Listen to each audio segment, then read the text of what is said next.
দুটো খুব ইম্পর্টেন্ট বিষয় নিয়ে কথা বলবো। প্রথমত, আইএসএসবি তে সফল হবার জন্য কোচিং এর আদৌ প্রয়োজন আছে কি নেই, আর দ্বিতীয়ত ভেরি ইন্টারেস্টিং, কোন কোচিং সেন্টারে যাব। তাহলে প্রথম প্রসঙ্গে কথা বলি। অনেকেরই ধারণা পর্যাপ্ত প্রশিক্ষণ এবং অনুশীলন ছাড়াই কেউ চাইলেই অলিম্পিকে 100 মিটার স্প্রিন্ট খেলতে যেতে পারবে এবং উসাইন বোল্টকে হারিয়ে দিতে পারবে। এটা কি আদৌ সম্ভব? অবশ্যই যদি আপনি একটি প্রতিদ্বন্দ্বিতায় অথবা প্রতিযোগিতায় নিজেকে সফলভাবে উপস্থাপন করতে চান, তাহলে আপনার প্রয়োজন হবে পর্যাপ্ত প্রশিক্ষণ এবং অনুশীলন। সো এই একই প্রসঙ্গে আইএসএসবির মতো একটি অত্যন্ত প্রতিদ্বন্দ্বিতাপূর্ণ পরীক্ষায় আপনি যদি কোনো প্রকার প্রস্তুতি ছাড়া অবতীর্ণ হন, তাহলে এর ফলাফল সহজেই অনুমেয়। এ কারণেই আমি ব্যক্তিগতভাবে মনে করি, যেই আইএসএসবির 4 দিনে কি কি পরীক্ষা হবে, কোন পরীক্ষার মার্ক কত, তা বাংলাদেশ সশস্ত্র বাহিনী সবার অবগতির জন্য উন্মুক্ত করে দিয়েছে। এমনকি আপনি যদি আইএসএসবির ওয়েবসাইটে যান, তাহলে আপনি দেখতে পাবেন সেখানে ভিডিও দেয়া আছে কিভাবে কোন পরীক্ষায় অবতীর্ণ হলে সফল হওয়ার সুযোগ আছে।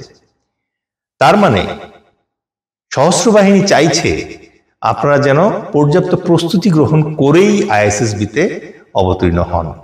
আর এ কারণেই আমি বিশ্বাস করি, একজন পরীক্ষার্থী তার জীবনের কাঙ্ক্ষিত সেই লক্ষ্য পূরণের উদ্দেশ্যে আইএসএসবিতে অবতীর্ণ হওয়ার পূর্বে পর্যাপ্ত অনুশীলন এবং প্রশিক্ষণের মাধ্যমে যাওয়াটাই সমীচীন হবে।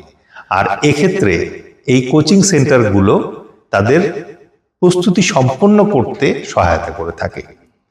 এখন দ্বিতীয় প্রশ্ন,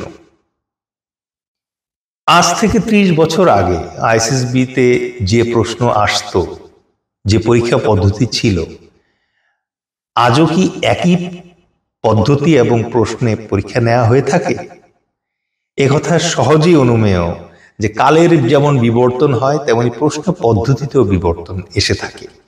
তাই কেউ যদি আজ থেকে 30 বছর আগে আইএসএসবিতে উত্তীর্ণ একজন অফিসারের কাছ থেকে তার আইএসএসবি অভিজ্ঞতার আলোকে নিজেকে প্রস্তুত করে আইএসএসবিতে সফল হবার চেষ্টা করে, তাহলে সম্ভবত ভুল হবে।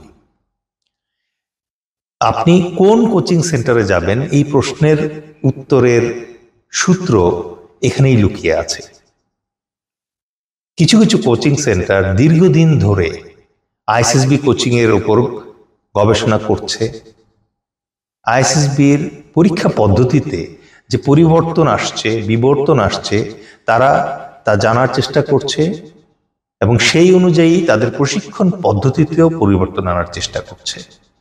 সুতরাং অত্যন্ত নূতন অথবা সেই দিন গজিয়ে ওঠা মুখস্থ বিদ্যা নির্ভর একটি কোচিং সেন্টার আপনার সেই কাঙ্ক্ষিত অনুশীলনের সুযোগ দিতে পারবে না, এ কথা সহজেই অনুমেয়।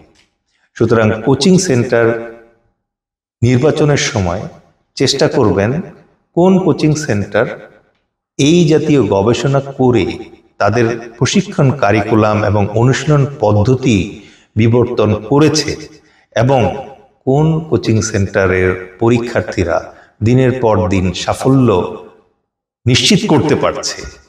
সেই সব কোচিং সেন্টারে যাওয়াটাই সমীচীন হবে বলে আমি মনে করি। ধন্যবাদ।